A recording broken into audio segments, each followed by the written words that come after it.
The Beast in the Cave is a short story by American horror fiction writer H.P. Lovecraft. The first draft was written in the spring of 1904, with the final draft finished in April 1905, when Lovecraft was 14.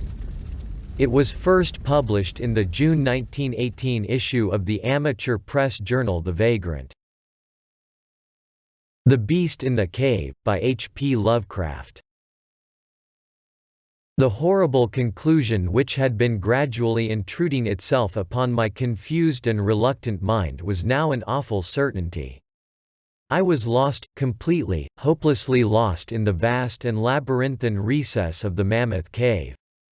Turn as I might, in no direction could my straining vision seize on any object capable of serving as a guidepost to set me on the outward path.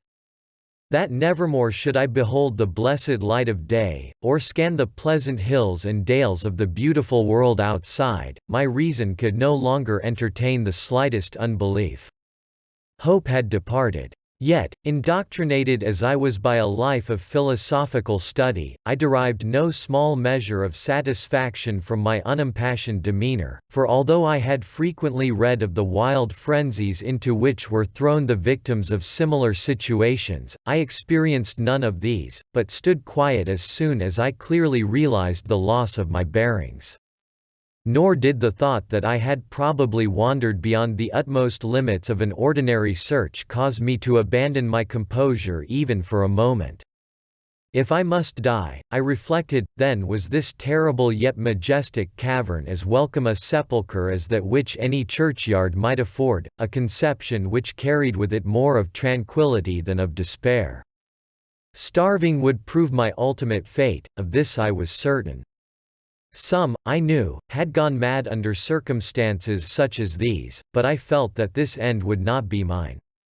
My disaster was the result of no fault save my own, since unknown to the guide I had separated myself from the regular party of sightseers, and, wandering for over an hour in forbidden avenues of the cave, had found myself unable to retrace the devious windings which I had pursued since forsaking my companions. Already my torch had begun to expire, soon I would be enveloped by the total and almost palpable blackness of the bowels of the earth. As I stood in the waning, unsteady light, I idly wondered over the exact circumstances of my coming end. I remembered the accounts which I had heard of the colony of consumptives, who, taking their residence in this gigantic grotto to find health from the apparently salubrious air of the underground world, with its steady, uniform temperature, pure air, and peaceful quiet, had found, instead, death in strange and ghastly form.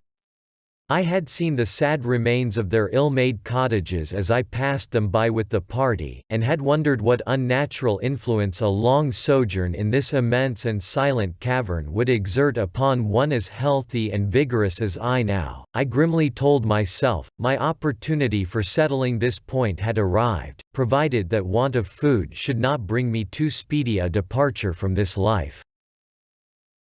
As the last fitful rays of my torch faded into obscurity, I resolved to leave no stone unturned, no possible means of escape neglected, so, summoning all the powers possessed by my lungs, I set up a series of loud shoutings, in the vain hope of attracting the attention of the guide by my clamor.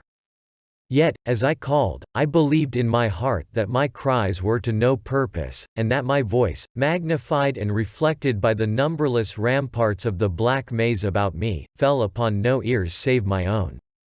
All at once, however, my attention was fixed with a start as I fancied that I heard the sound of soft approaching steps on the rocky floor of the cavern. Was my deliverance about to be accomplished so soon? Had, then, all my horrible apprehensions been for naught, and was the guide, having marked my unwarranted absence from the party, following my course and seeking me out in this limestone labyrinth? Whilst these joyful queries arose in my brain, I was on the point of renewing my cries, in order that my discovery might come the sooner, when in an instant my delight was turned to horror as I listened, for my ever-acute ear, now sharpened in even greater degree by the complete silence of the cave, bore to my benumbed understanding the unexpected and dreadful knowledge that these footfalls were not like those of any mortal man. In the unearthly stillness of this subterranean region, the tread of the booted guide would have sounded like a series of sharp and incisive blows. These impacts were soft, and stealthy, as of the paws of some feline. Besides, when I listened carefully, I seemed to trace the falls of 4 instead of 2 feet. I was now convinced that I had by my own cries aroused and attracted some wild beast, perhaps a mountain lion which had accidentally strayed within the cave. Perhaps, I considered, the Almighty had chosen for me a swifter and more merciful death than that of hunger, yet the instinct of self-preservation, never wholly dormant, was stirred in my breast, and though escape from the oncoming peril might but spare me for a sterner and more lingering end, I determined nevertheless to part with my life at as high a price as I could command. Strange as it may seem, my mind conceived of no intent on the part of the visitor save that of hostility. Accordingly, I became very quiet, in the hope that the unknown beast would, in the absence of a guiding sound, lose its direction as had I, and thus pass me by. But this hope was not destined for realization, for the strange footfalls steadily advanced, the animal evidently having obtained my scent, which in an atmosphere so absolutely free from all distracting influences as is that of the cave, could doubtless be followed at great distance. Seeing therefore that I must be armed for defense against an uncanny and unseen attack in the dark, I groped about me the largest of the fragments of rock which were strewn upon all parts of the floor of the cavern in the vicinity, and grasping one in each hand for immediate use, awaited with resignation the inevitable result. Meanwhile the hideous pattering of the paws drew near. Certainly, the conduct of the creature was exceedingly strange. Most of the time, the tread seemed to be that of a quadruped, walking with a singular lack of unison betwixt hind and 4 feet, yet at brief and infrequent intervals I fancied that but 2 feet were engaged in the process of locomotion. I wondered what species of animal was to confront me. It must, I thought, be some unfortunate beast who had paid for its curiosity to investigate one of the entrances of the fearful grotto with a lifelong confinement in its interminable recesses. It doubtless obtained as food the eyeless fish, bats and rats of the cave, as well as some of the ordinary fish that are wafted in at every freshet of Green River, which communicates in some occult manner with the waters of the cave. I occupied my terrible vigil with grotesque conjectures of what alteration cave life might have wrought in the physical structure of the beast, remembering the awful appearances ascribed by local tradition to the consumptives who had died after long residence in the cave. Then I remembered with a start that, even should I succeed in felling my antagonist, I should never behold its form, as my torch had long since been extinct, and I was entirely unprovided with matches. The tension on my brain now became frightful. My disordered fancy conjured up hideous and fearsome shapes from the sinister darkness that surrounded me, and that actually seemed to press upon my body. Nearer, nearer, the dreadful footfalls approached. It seemed that I must give vent to a piercing scream, yet had I been sufficiently irresolute to attempt such a thing, my voice could scarce have responded. I was petrified, rooted to the spot. I doubted if my right arm would allow me to hurl its missile at the oncoming thing when the crucial moment should arrive. Now the steady pat, pat, of the steps was close at hand, now very close. I could hear the labored breathing of the animal, and terror-struck as I was, I realized that it must have come from a considerable distance, and was correspondingly fatigued. Suddenly the spell broke. My right hand, guided by my ever-trustworthy sense of hearing, threw with full force the sharp-angled bit of limestone which it contained, toward that point in the darkness from which emanated the breathing and pattering, and, wonderful to relate, it nearly reached its goal, for I heard the thing jump, landing at a distance away, where it seemed to pause. Having readjusted my aim, I discharged my second missile, this time most effectively, for with a flood of joy I listened as the creature fell in what sounded like a complete collapse and evidently remained prone and unmoving. Almost overpowered by the great relief which rushed over me, I reeled back against the wall. The breathing continued, in heavy, gasping inhalations and expirations, whence I realized that I had no more than wounded the creature. And now all desire to examine the thing ceased. At last something allied to groundless, superstitious fear had entered my brain, and I did not approach the body, nor did I continue to cast stones at it in order to complete the extinction of its life. Instead, I ran at full speed in what was, as nearly as I could estimate in my frenzied condition, the direction from which I had come. Suddenly I heard a sound, or rather, a regular succession of sounds. In another instant they had resolved themselves into a series of sharp, metallic clicks. This time there was no doubt. It was the guide. And then I shouted, yelled, screamed, even shrieked with joy as I beheld in the vaulted arches above the faint and glimmering effulgence which I knew to be the reflected light of an approaching torch. I ran to meet the flare, and before I could completely understand what had occurred, was lying upon the ground at the feet of the guide, embracing his boots and gibbering, despite my boasted reserve, in a most meaningless and idiotic manner, pouring out my terrible story, and at the same time overwhelming my auditor with protestations of gratitude. At length, I awoke to something like my normal consciousness.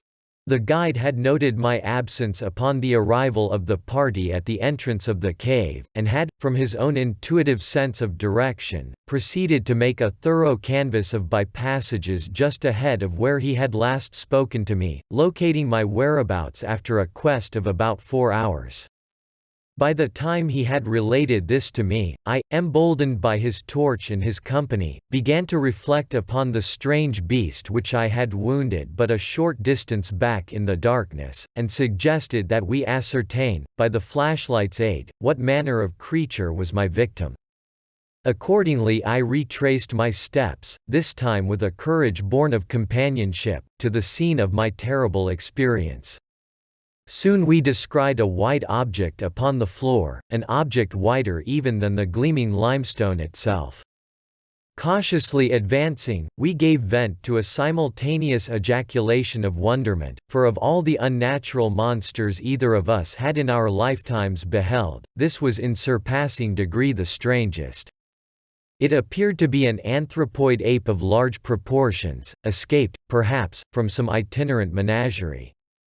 Its hair was snow white, a thing due no doubt to the bleaching action of a long existence within the inky confines of the cave, but it was also surprisingly thin, being indeed largely absent save on the head, where it was of such length and abundance that it fell over the shoulders in considerable profusion. The face was turned away from us, as the creature lay almost directly upon it. The inclination of the limbs was very singular, explaining, however, the alternation in their use which I had before noted, whereby the beast used sometimes all 4, and on other occasions but 2 for its progress. From the tips of the fingers or toes, long rat-like claws extended. The hands or feet were not prehensile, a fact that I ascribed to that long residence in the cave which, as I before mentioned, seemed evident from the all-pervading and almost unearthly whiteness so characteristic of the whole anatomy. No tail seemed to be present. The respiration had now grown very feeble, and the guide had drawn his pistol with the evident intent of dispatching the creature, when a sudden sound emitted by the latter caused the weapon to fall unused. The sound was of a nature difficult to describe. It was not like the normal note of any known species of simian, and I wonder if this unnatural quality were not the result of a long-continued and complete silence, broken by the sensations produced by the advent of the light, a thing which the beast could not have seen since its first entrance into the cave. The sound, which I might feebly attempt to classify as a kind of deep-toned chattering, was faintly continued. All at once a fleeting spasm of energy seemed to pass through the frame of the beast. The paws went through a convulsive motion, and the limbs contracted. With a jerk, the white body rolled over so that its face was turned in our direction.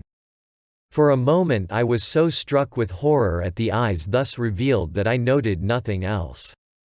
They were black, those eyes, deep jetty black, in hideous contrast to the snow-white hair and flesh. Like those of other cave denizens, they were deeply sunken in their orbits, and were entirely destitute of iris.